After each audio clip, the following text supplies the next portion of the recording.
Okay, so you've decided to start your own practice. That's a very exciting journey. And I guess, obviously you're finding the vendor to help you build the practice. Once that's done, you obviously want to think about the next step, which is who's going to look after your website and your marketing. Over the years, we work with many health medical practice owners to help them with their online presence. And it's important to make sure you find the right vendor for your business. Right? Ultimately, you don't want to find someone who actually doesn't care about your business, or someone who's too small and they couldn't perform the result that you want. So in the context of making this video a bit more concise, let's stick with the topic of finding the right web developer / marketing agency for your new business. So before you begin to find a vendor, it's important to figure out what is it that you're looking for.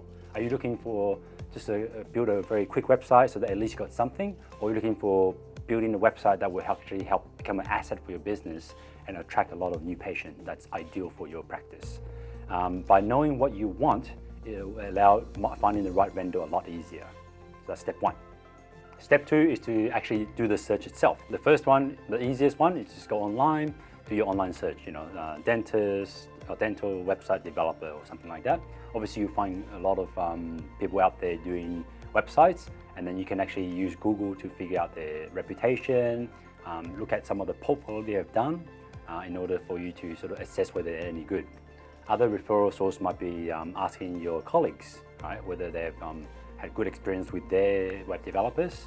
And I know there's a group called DPR on the Facebook group. There could be a lot of this closed network / association groups that you can ask other people for their opinions.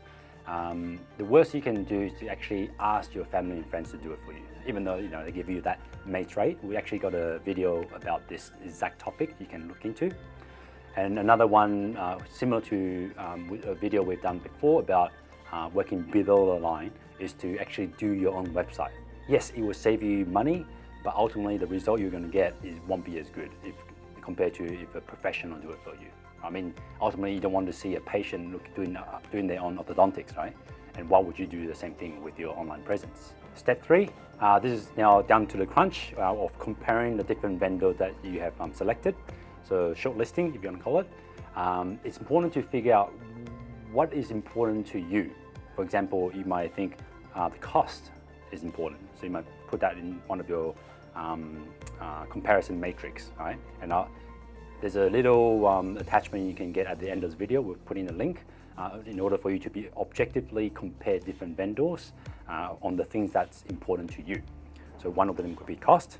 One of them could be the service that they offer. Do they only do just the website, or do they look after your marketing and your social media and your video content production for you?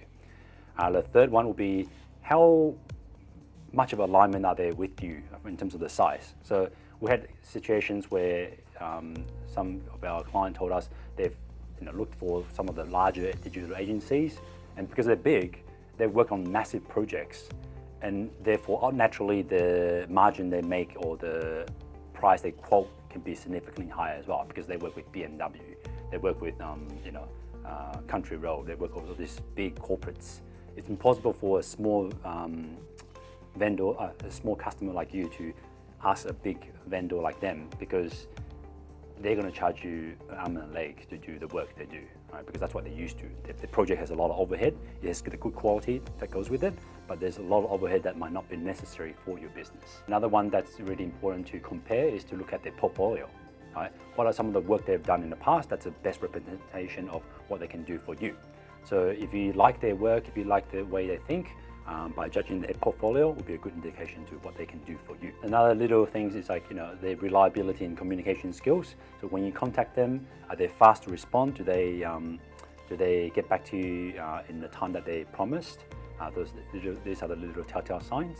So if let's say they don't have a specialty in the health medical industry, they might actually apply strategies that can actually get you in trouble, and that's something we don't want. And lastly, and this is the one that's going to be harder to see, but do their business philosophy and principle align with your business philosophy and principle?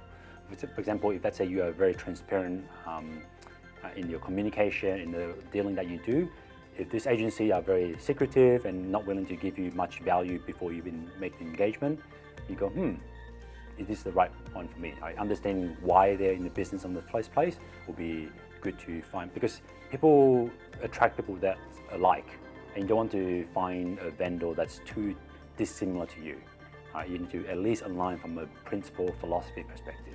We've actually wrote a whole blog about this whole topic, so if you want to get more detail, make sure you click on the link below to read the blog, and they'll actually give you more details.